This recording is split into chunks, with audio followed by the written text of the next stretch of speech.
नमस्कार। RJ रोहिका Sharma channel में आप सभी का स्वागत है। आज की हमारी कहानी का नाम है उपदेश, जिसके लेखक हैं मुंशी प्रेमचंद्र जी, और ये पार्ट 2 है। पार्ट 1 में हमने देखा था कि एक व्यक्ति हैं जो कि शर्मा जी हैं। शर्मा जी सरकारी ऑफिसर नहीं बनना चाहते, क्योंकि उन्हें लगता है कि उन्हें देश सेवा करनी है। वो लेखक हैं और लेख लिखते हैं अपने देश के लोगों के लिए। लेकिन जब शहर में महामारी फैलती है तो शर्मा जी अपनी जान बचाने के लिए सबसे पहले भाग खड़े होते हैं। उनके ऊपर अगर कोई उंगली उठाता है तो शर्मा जी किलस जाते हैं। उन्हें लगता है, क्यों भाई, जब सबके सब अपनी जान को बचाना चाह रहे हैं तो मैं ऐसा क्यों ना करूं, मैं अपनी जान को क्यों ना बचाऊं। उसका पार्ट 1 हमने किया था। आज हम पार्ट 2 देखेंगे, जहां पर शर्मा जी कर रहे हैं बहस, वो भी बाबूलाल से। जहां वो बताते हैं कि बाबूलाल, यहाँ के गांव वाले ना बड़े ही बेकार लोग हैं, बेवजह इतनी ज्यादा अपनी रुसवाई करते हैं, काम भी ढंग से नहीं करते। और बाबूलाल बताता है कि शर्मा जी ये बेकार नहीं, बेचारे इतने समय से इसी तरीके का व्यवहार करते आ रहे हैं, इसलिए नीरस हो चुके हैं। तो चलिए कहानी में आगे बढ़ते हैं, लेकिन उससे पहले मैं आप सभी से अनुरोध करना चाहूंगी कि कृपया करके हमारे चैनल को सब्सक्राइब करें, लाइक करें और शेयर करें। तो चलिए शुरू करते हैं। शर्मा जी को अचानक से ही आश्चर्य हो गया। वो ये सोचने लगे कि है, यहाँ पर तो लोग काफी ज्यादा हाय तौबा करते थे, तो फिर अब ऐसा किस लिए कर रहे हैं?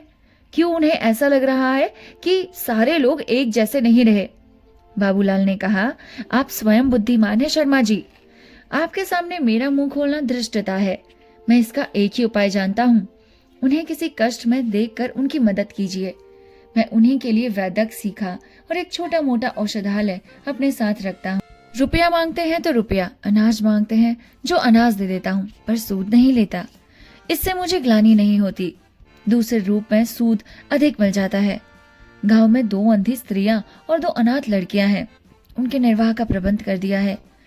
होता सब उन्हीं की कमाई से है, पर नेकनामी मेरी होती है। इतने में कई असामी आए और बोले, भैया पोत ले लो। शर्मा जी ने सोचा, इसी लगान के लिए मेरे चपरासी खलिहान में चारपाई डालकर सोते हैं और किसानों को अनाज के ढेर के पास फटकने नहीं देते, और वहीं लगान यहाँ पर इस तरह आपसे आप चला आ जाता है। बोले, यह सब तो तब भी सीखा जा सकता था, आप जमींदार, आप गांव में रहे। बाबूलाल ने कहा, जी हाँ, और क्यों। जमींदार के गांव में ना रहने से इन किसानों को बड़ी हानि होती है। कारिंदों और नौकरों से यह आशा करनी भूल है कि वह इनके साथ अच्छा बर्ताव करेंगे, क्योंकि उनको तो अपना उल्लू सीधा करने से काम रहता है। जो किसान उनकी मुट्ठी गर्म करते हैं उन्हें मालिक के सामने सीधा, और जो नहीं देते उन्हें बदमाश और सरकश बतलाते हैं। किसानों को बात बात के लिए चूसते हैं। किसान छान छवाना चाहे तो उन्हें दे, दरवाजे पर एक खूंटा तक गाड़ना चाहते हैं, पर उन्हें पूजे एक छप्पर उठाने के लिए 10 रुपए जमींदार को नजराना दे तो 2 रुपए मुंशी जी को जरूर देने होंगे। करिंदे को घी दूध मुफ्त खिलावे, कहीं कहीं तो गेहूं चावल तक मुफ्त हजम कर जाते हैं। जमींदार तो किसानों को चूसते ही हैं। कारिंदे भी कम नहीं चूसते। जमींदार 3 पाव के रुपए में शेर का भर घर घी ले लेते हैं, तो मुंशी जी को अपने घर अपने साले बहनोइयों के लिए 18 छटाक चाहिए ही। तनिक तनिक सी बात के लिए डांड और जुर्माना देते देते किसानों के नाक में दम हो जाता है। आप जानते हैं, इसी से और कहीं की 30 रुपए की नौकरी छोड़कर भी जमींदार की कारिंदगी लोग 8 रुपए 10 रुपए में स्वीकार कर लेते हैं, क्योंकि 8 रुपए 10 रुपए का कारिंदा साल में 800 और 1000 ऊपर से कमाता है। खेत तो यह है कि जमींदार लोगों में शिक्षा की उन्नति के साथ साथ शहर में रहने की प्रथा दिनों दिन बढ़ती जा रही है। मालूम नहीं आगे चलकर इन बेचारों की क्या गति होगी। शर्मा जी को बाबूलाल की बातें विचारपूर्ण मालूम होती हैं, पर वह सुनिश्चित मनुष्य थे। किसी बात को चाहे वह कितनी ही व्यर्थ क्यों ना हो, बिना तर्क के ग्रहण नहीं कर सकते थे। बाबूलाल को वह सामान्य बुद्धि का आदमी समझते थे। इस भाव में एकाएक परिवर्तन हो जाना असंभव था। इतना ही नहीं, इन बातों का उल्टा प्रभाव यह हुआ कि वह बाबूलाल से चिढ़ गए। उन्हें ऐसा प्रतीत हुआ कि बाबूलाल अपने सुप्रबंध के अभिमान में मुझे तुच्छ समझता है, मुझे ज्ञान सिखाने की चेष्टा करता है। जो सदैव दूसरों को सद्ज्ञान सिखाने और सम्मान दिखाने का प्रयत्न करता हो, वह बाबूलाल जैसे आदमी के सामने कैसे सर झुकाता। अतएव जब यहाँ से चले तो शर्मा जी की तर्क शक्ति बाबूलाल की बातों की आलोचना कर रही थी। मैं गांव में क्यों कर रहा हूं? क्या जीवन की सारी अभिलाषाओं पर पानी फेंक दूं? गवारों के साथ बैठे बैठे गप्पे लड़ाया करूं? घड़ी आध घड़ी मनोरंजन के लिए उनसे बातें करना असंभव है, पर यह मेरे लिए असहाय है कि वह आठों पहर मेरे सर पर सवार रहें। मुझे तो उन्माद हो जाए।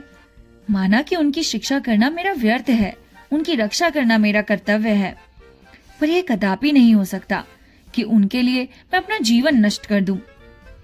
बाबूलाल बन जाने की क्षमता मुझ में नहीं है कि जिससे बेचारे इस गांव की सीमा के बाहर नहीं जा सकते। मुझे संसार में बहुत काम करना है, बहुत नाम करना है। ग्राम्य जीवन मेरे लिए प्रतिकूल ही नहीं बल्कि प्राण घातक भी है। यह सोचते हुए वे बंगले पर पहुंचे तो क्या देखते हैं कि कई कांस्टेबल कमरे के बरामदे में लेटे हुए हैं। मुख्तार साहब शर्मा जी को देखते ही आगे बढ़कर बोले, हुजूर, बड़े दरोगा जी छोटे दरोगा जी के साथ आए हैं। मैंने उनके लिए पलंग कमरे में ही बिछवा दिए हैं। ये लोग जब इधर आते हैं तो ठहरा करते हैं। देहात में इनके योग्य स्थान और है ही कहाँ। अब मैं इनसे कैसे कहता कि कमरा खाली नहीं है? हुजूर का पलंग ऊपर बिछा दिया है। शर्मा जी अपने अन्य देश हित चिंतक भाइयों की भांति पुलिस के घोर विरोधी थे। पुलिस वालों के अत्याचारों के कारण उन्हें बड़ी घृणा की दृष्टि से देखते थे। उनका सिद्धांत था कि यदि पुलिस का आदमी प्यास से भी मर जाए तो उसे पानी न देना चाहिए। अपने करिंदे से यह समाचार सुनते ही उनके शरीर में आग सी लग गई। करिंदे की ओर लाल आंखों से देखा और लपक कर कमरे की ओर चले कि बेईमानों का बोर या बंधना उठा कर फेंक दूं। वाह, मेरा घर ना हुआ कोई होटल हुआ। आकर डट गए। तेवर बदले हुए बरामदे में जा पहुंचे कि इतने में छोटे दरोगा बाबू कोकिला सिंह ने कमरे से निकलकर पालागन किया और हाथ बढ़ाकर बोले, अच्छी साइड से चला था कि आपके दर्शन हो गए। आप मुझे भूल तो ना गए? ये महाशय 2 साल पहले सोशल सर्विस लीग के उत्साही सदस्य थे। इंटरमीडिएट फेल हो जाने के बाद पुलिस में दाखिल हो गए थे। शर्मा जी ने उन्हें देखते ही पहचान लिया। क्रोध शांत हो गया। मुस्कुराने की चेष्टा करके भूलना बड़े आदमियों का काम है। कह दिया, मैंने तो अपनों से दूर ही पहचान लिया था। कहिए, इस थाने में है क्या? कोकिला सिंह बोले, जी हाँ, आजकल यही हूं। आइए, आपको दरोगा जी से इंट्रोड्यूस करवा दूं। भीतर आराम कुर्सी पर लेटे दरोगा जुल्फिकार अली खान हुक्का पी रहे थे। बड़े डील डॉल के मनुष्य थे। चेहरे से रौब टपकता था। शर्मा जी को देखते ही उठकर हाथ मिलाया और बोले, जनाब, जरा नियाज हासिल करने के शौक मुद्दत से था। आज खुशनसीब मौका भी मिल गया। इस मुतखलीत बेजा को और मुआफ फरमाइएगा। शर्मा जी को आज मालूम हुआ कि पुलिस वालों को अशिष्ट कहना अन्याय है। हाथ मिलाकर यह बोले, अरे आप क्या फरमाते हैं, यह तो आपका घर है। पर इसके साथ ही पुलिस पर आप पे आक्षेप करने का ऐसा अच्छा अवसर हाथ से नहीं जाने देना चाहते थे। कोकिला सिंह से बोले, आपने तो पिछले साल कॉलेज छोड़ा है, लेकिन आपने नौकरी भी तो की, वो भी पुलिस की। बड़े दरोगा जी ये ललकार सुनकर संभल कर बैठे और बोले, क्यों जनाब, क्या पुलिस ही सारे महकमों से गया गुजरा है? ऐसा कौन सा सेगा है जहां रिश्वत का बाजार गर्म नहीं? अगर आप ऐसे एक भी सेगा का नाम बता दीजिए तो मैं ताउम्र आपकी गुलामी करूं। गुलाजमत करके रिश्वत लेना मुहाल है। तामील के सेगे का बिल्लौस कहा जाता है, मगर मुझको इसका खूब तजर्बा हो चुका है। अब मैं किसी रास तबीबाजी के दावे को तस्लीम नहीं कर सकता और दूसरे सेगों से निस्तब्ध नहीं कर सकता। मगर पुलिस से मैं रिश्वत नहीं लेता, उसे मैं असमहक समझता हूं। मैंने 2-1 दानतार सब इंस्पेक्टर देखे हैं, पर उन्हें हमेशा तबाह देखा। कभी मातूड़, कभी मुअत्तल, कभी बर्खास्त। चौकीदार और कांस्टेबल बेचारे थोड़ी औकात के आदमी हैं। इनका गुजारा हम कर क्यों? वही हमारे हाथ पांव हैं, उन्हीं पर हमारी नेक नामी का दारमदार है। जब वे खुद भूखों मरेंगे तब हमारी मदद करेंगे। जो लोग हाथ बढ़ाकर लेते हैं, खुद खाते हैं, दूसरों को खिलाते हैं, अफसरों को खुश रखते हैं उनका शुमार कारगुजार नेक नाम आदमियों में होता है। मैंने तो यही अपनी वसूल बना रखी है और खुदा का शुक्र है कि अफसर और मातहत सभी खुश हैं। शर्मा जी ने कहा, इसी वजह से तो मैंने ठाकुर साहब से कहा था कि आप क्यों इस सेगे में आए। जुल्फिकार अली खान गरम होकर बोले, आए तो मुखहमे पर, कोई एहसान नहीं किया।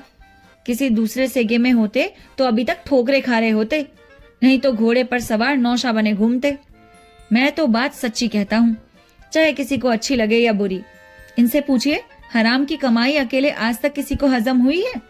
ये नए लोग जो आते हैं उनकी यह आदत होती है कि जो कुछ मिले अकेले ही हजम कर ले। चुपके चुपके लेते हैं और थाने के अलहकार मुंह ताकते रह जाते हैं।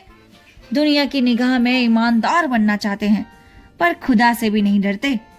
अबे जब हम खुदा से ही नहीं डरते तो आदमियों का क्या खौफ? ईमानदार बनना हो तो दिल से बनो, सच्चाई का स्वांग क्यों भरते हो? ये हजरत छोटी रकमों पर गिरते हैं, मारे गुरूर के किसी दिन आदमी से राय तो लेते नहीं। जहां आसानी से 100 रुपए मिल सकते हैं वहां 5 रुपए में बुलबुल हो जाते हैं। कहीं दूध वाले के दाम मार लिए, कहीं हज्जाम के पैसे दबा लिए, कहीं बनिए से निरख के लिए झगड़ बैठे। यह अफसरी नहीं, लुच्चापन है। गुनाह बेजल्लत, फायदा तो कुछ नहीं, बदनामी मुफ्त। मैं बड़े बड़े शिकारों पर निगाह रखता हूँ, यह पिद्दी और बटेर मातहतों के लिए छोड़ देता हूँ। हलफ से कहता हूँ, गरज बुरी शय है। रिश्वत देने वालों से ज्यादा अहमक अंधे आदमी दुनिया में ना होंगे। ऐसे कितने ही उल्लू आते हैं जो महज ये चाहते हैं कि मैं उसके किसी पट्टीदार या दुश्मन को 2-4 रोटी खोरी खरी खोटी सुना दूं। कई ऐसे बेईमान जमींदार आते हैं जो ये चाहते हैं कि वह असामियों पर जुल्म करते रहे और पुलिस दखल ना दे। इतने के लिए ही वह सैकड़ों रुपए मेरी नजर करते हैं और खुशामद घालू मैं। ऐसे अक्ल के दुश्मनों पर रहम करना हिमाकत है। जिले में मेरे इस इलाके को सोने की खान कहते हैं। इस पर सबके दांत रहते हैं। रोज एक ना एक शिकार मिलता रहता है। जमींदार निरे जाहिल, लंठ, जरा जरा सी बात पर फौजदारियां कर बैठते हैं। मैं तो खुदा से दुआ करता रहता हूँ कि ये हमेशा इसी जहालत में गड़े पड़े रहें। अरे मैं तो चाहता हूँ ऐसे ही रहे बेवकूफ। सुनता हूँ कोई साहब आम तालीम का सवाल पेश कर रहे हैं। उस भले मानुस को ना जाने क्या धुन है। शुक्र है कि हमारी आली फहम सरकार ने नामंजूर कर दिया है। बस इस सारे इलाके में यह एक आपका पट्टीदार अलबत्ता समझदारी आदमी है। उसके यहाँ मेरी या और किसी की दाल ना गलती। और लुत्फ है कि कोई उससे नाखुश नहीं, बस मीठी मीठी बातों से मन भर देता है। अपने असामियों के लिए जान देने को हाजिर। और हलफ से कहता हूँ कि अगर मैं जमींदार होता तो इसी शख्स का तरीका अख्तियार करता। जमींदार का फर्ज है कि अपने असामियों को जुल्म से बचाए, उन पर शिकारियों का वार ना होने दे। बेचारे गरीब किसान की जान के तो सभी ग्राहक होते हैं। और हलफ से कहता हूँ, उनकी कमाई उनके काम नहीं आती। उनकी मेहनत का मजा हम लूटते हैं। यूं तो जरूरत से मजबूर होकर इंसान क्या नहीं कर सकता, पर हक यह है कि इन बेचारों की हालत वाकई रहम के काबिल है। और जो शख्स उनके सानी फासिर हो सके उसके कदम चूमने चाहिए। मगर मेरे लिए तो वही आदमी सबसे अच्छा है जो शिकार में मेरी मदद करे। अब शर्मा जी इस बकवाद को बड़े ध्यान से सुन रहे थे। वह रसिक मनुष्य थे। उनकी मार्मिकता पर मुग्ध हो गए। सहृदयता और कठोरता के ऐसे विचित्र मिश्रण से उन्हें मनुष्यों के मनोभाव का कौतूहलजनक परिचय प्राप्त हुआ। ऐसी वाक्तुकता का उत्तर देने की कोशिश करना व्यर्थ था। बोले, कोई तहकीकात है या महज गश्त? दरोगा जी बोले, जी नहीं, महज गश्त। आजकल किसानों के फसल के दिन है। यही जमाना हमारे फसल का भी है। शेर को भी तो मांद में बैठे बैठे शिकार नहीं मिलता, जंगल में घूमता है। हम भी शिकार की तलाश में हैं। किसी पर खुफिया फरोशी का इल्जाम लगाया, किसी को चोरी का माल खरीदने के लिए पकड़ा, किसी को हमल हराम का झगड़ा उठाकर फांसा। अगर हमारे नसीब से डाका पड़ गया तो हमारी 5 उंगलियां घी में समझिए। डाकू तो नोच कसोट कर भागते हैं, असली डाका हमारा पड़ता है। आसपास के गांव में झाड़े फेर देते हैं। खुदा से शब और रोज दुआ किया करते हैं कि फरवरदिगार कहीं से रिज़्क भेज, झूठे सच्चे डाके की खबर आवे। अगर देखा कि तकदीर पर शाकिर रहम से काम नहीं चलता तो तदवीर से काम लेना पड़ता है। अरे आप क्या समझेंगे, जरा से इशारे की जरूरत है, डाका पड़ते ही क्या देर लगती है। आप मेरी साफ गोई पर हैरान होते होंगे। अगर मैं अपने सारे हथकंडे बयां करूं तो आप यकीन न करेंगे। और लुत्फ यह है कि मेरा शुमार जिले के निहायत होशियार, कारगुजार, दायनतार सब इंस्पेक्टरों में है। फर्जी डाके डलवाता हूँ, फर्जी मुस्लिम पढ़ता हूँ, मगर सजाएं असली दिलवाता हूँ। शदायतें ऐसी करता हूँ कि किसी की बैरिस्टर की चर्चा क्यों ना हो, उन्हें गिरफ्तार कोई ना कर सके मेरे अलावा। इतने में शर्मा जी की डाक आ गई। वे खड़े हुए और बोले, दरोगा जी, आपकी बातें बड़ी मजेदार होती हैं, लेकिन अब इजाजत दीजिए, डाक आ गई है, जरा उसे देखना है। चांदनी रात थी। शर्मा जी खुली छत पर लेटे हुए थे, एक समाचार पत्र पढ़ने में मग्न थे। अकस्मात कुछ शोरगुल सुनकर नीचे की तरफ झांका तो क्या देखते हैं कि गांव के चारों तरफ से कांस्टेबलों के साथ किसान आ रहे हैं। बहुत से आदमी खलिहान की तरफ बड़बड़ाते आते थे। बीच बीच में सिपाहियों की डांट फटकार की आवाजें भी आती थी। ये सब आदमी बंगले के सामने सहन में बैठे जाते थे। कहीं कहीं स्त्रियों का आनंदात भी सुनाई देता था। शर्मा जी हैरान थे कि क्या मामला है। इतने में दरोगा जी की भयंकर गरज सुनाई पड़ी, हम एक ना मानेंगे, सब लोगों को थाने चलना होगा। फिर सन्नाटा हो गया। मालूम होता था कि आदमियों में कानाफूसी हो रही है।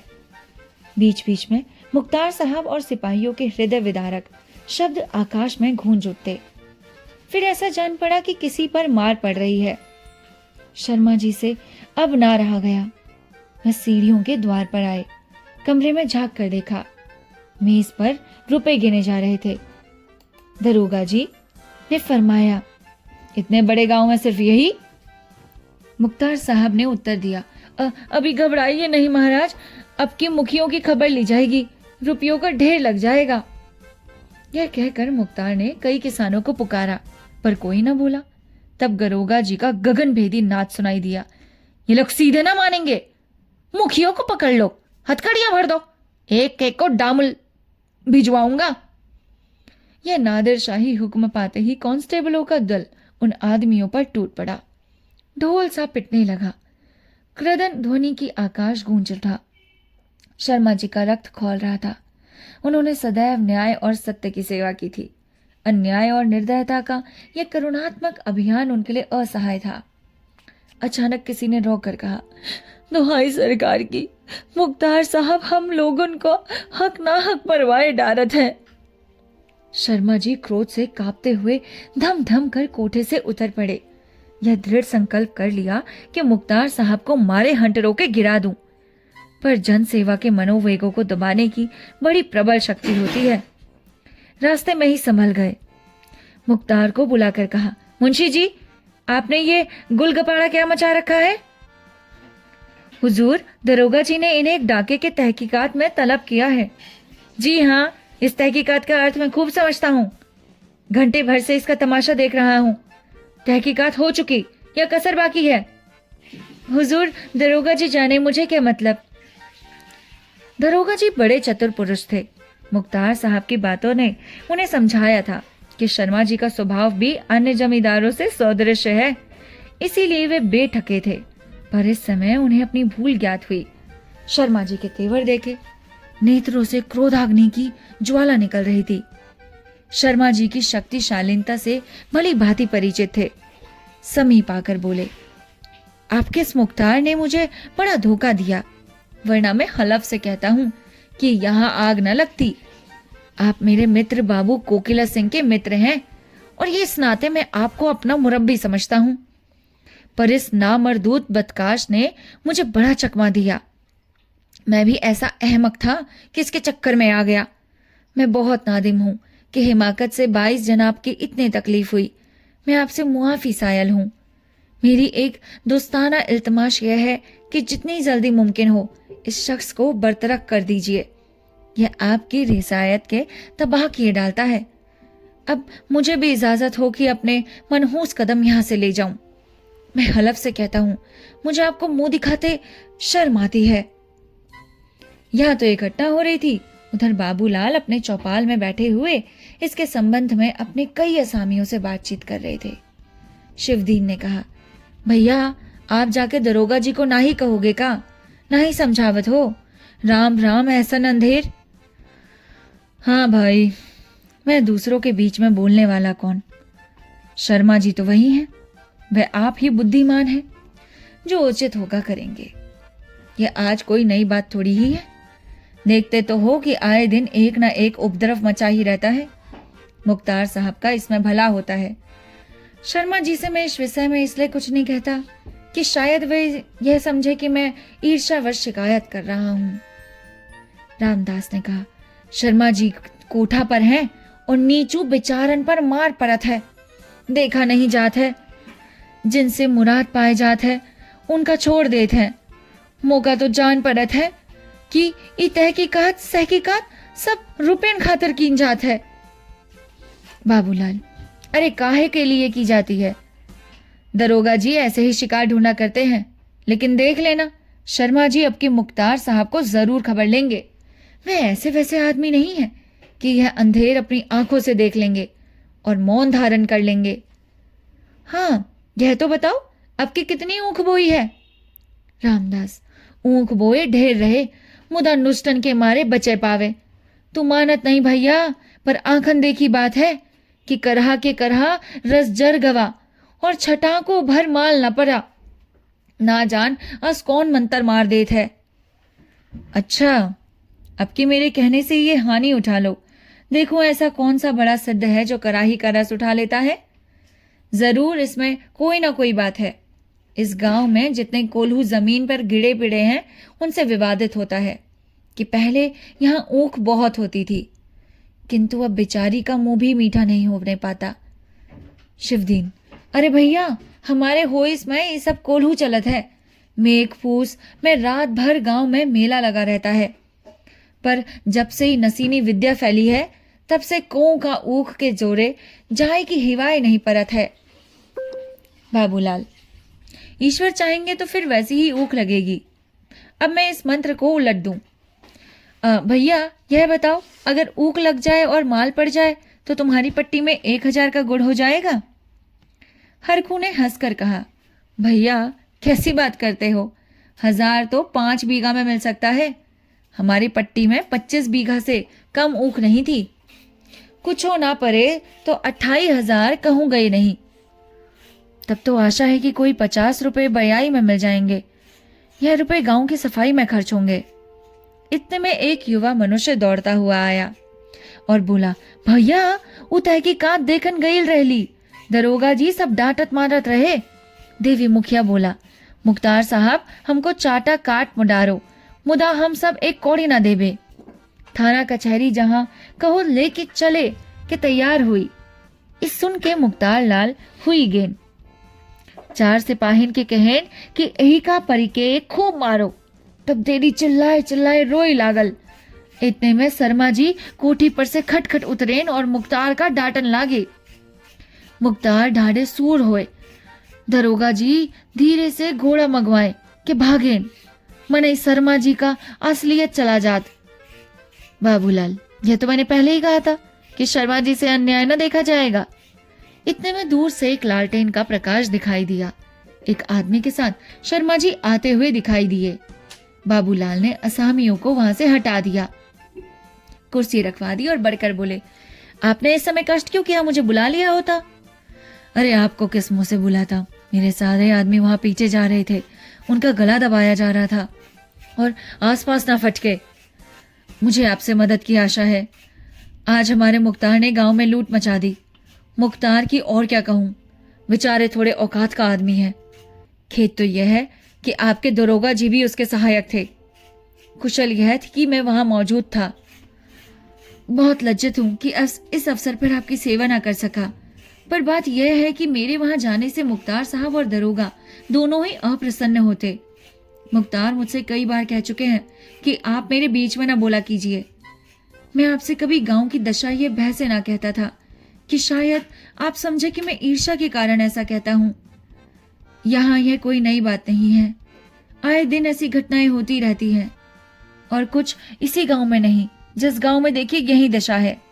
इन सब आपत्तियों का एकमात्र कारण यह है कि देहातों में कर्मपरायण विद्वान और नित्यज्ञ मनुष्यों का अभाव है।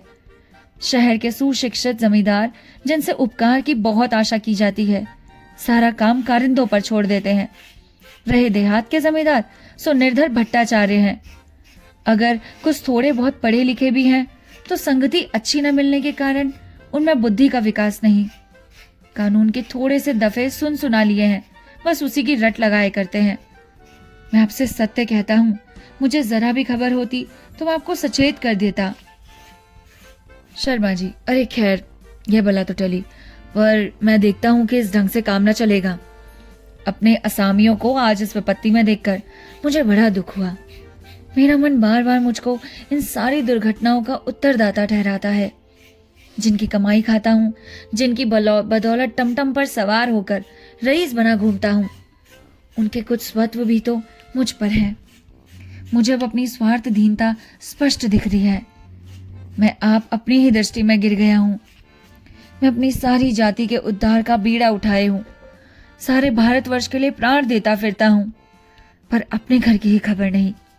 जिनकी रोटियां खाता हूँ, उनकी तरह से इस तरह उदासीन हूँ। अब इस दुर्व्यवस्था को समूल नष्ट करना चाहता हूँ।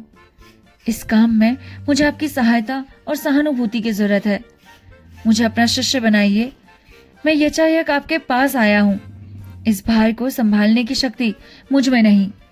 मेरी शिक्षा ने मुझे किताबों से कीड़ा बनाकर छोड़ दिया और मन के मोदक खाना सिखाया। मैं मनुष्य नहीं, किंतु नियमों का पोथा हूं। आप मुझे मनुष्य बनाइए। मैं अब यहीं रहूंगा, पर आपको भी यहीं रहना पड़ेगा। आपको जो हानि होगी उसका भार मुझ पर है। मुझे सार्थक जीवन का पाठ पढ़ाइए। आपसे अच्छा गुरु मुझे कोई न मिल पाएगा। संभव है कि आपका अनुगामी बनकर मैं अपना कर्तव्य पालन करने योग्य हो जाऊंगा। और यह कहानी यहीं पर ही खत्म होती है। तो फाइनली शर्मा जी को रियलाइज हो गया कि उन्होंने कितनी बड़ी गलती की है, उन लोगों का साथ देकर जो लोग हमेशा से हमारे असामियों, यानी कि जो हमारे लिए काम करते हैं, उनके साथ कितना बुरा करते हैं। हम कभी ये समझ ही नहीं पाते अपने उन लोगों के बारे में। इसीलिए ये कहानी हमारे प्रेमचंद्र जी ने लिखी है। हमारे प्रेमचंद्र जी हमेशा किसानों और निचले तबके के लोगों को, महिलाओं के लिए उनके दुखों का वर्णन अपनी कहानियों में किया करते थे। आपको ये कहानी कैसी लगी हमें कमेंट करके जरूर बताइएगा। मिलते हैं आपसे नेक्स्ट कहानी के साथ। तब तक के लिए नमस्कार, अपना ख्याल रखिएगा।